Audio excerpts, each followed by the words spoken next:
Learn to work harder on yourself than you do on your job.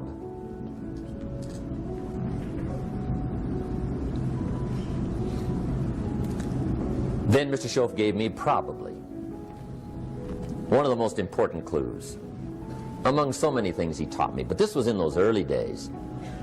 Mr. Schoaf was very kind, but he was also very abrupt. And he had these interesting questions to ask.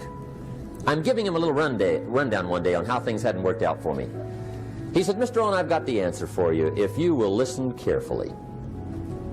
And listen carefully I did that day and for the next 5 years. If somebody's wealthy and happy, you gotta listen. He said, Jim, I've only known you a short time. But he said, it's already my honest opinion that for things to change for you, you've got to change. That wasn't quite the answer I was looking for. But that's the answer he gave me, and I pass it along to you on this warm summer evening in Anaheim, California, 1981. For things to change for you, you've got to change. Otherwise, it isn't going to change. Before I met Mr. Schoaf, I used to say, I sure hope things will change. Right? That seemed to be my only hope. If it isn't going to change, I'm in serious trouble. And then I discovered it isn't going to change, so I'm in serious trouble.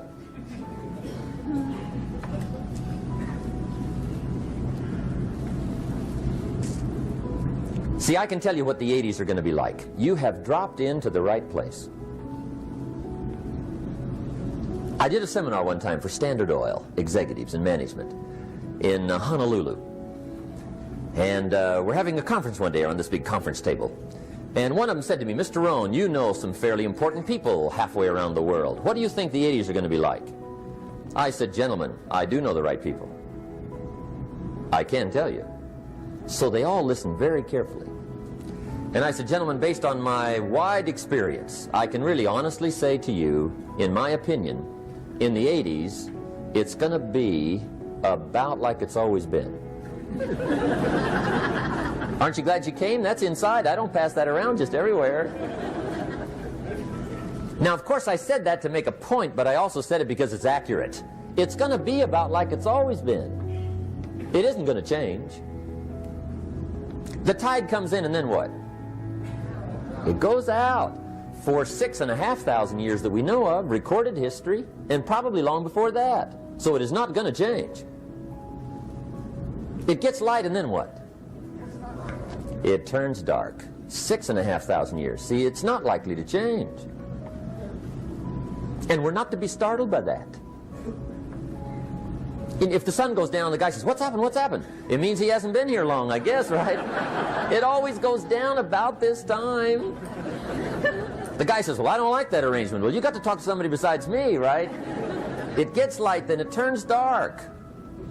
In rotation, the next season after fall is what? Winter.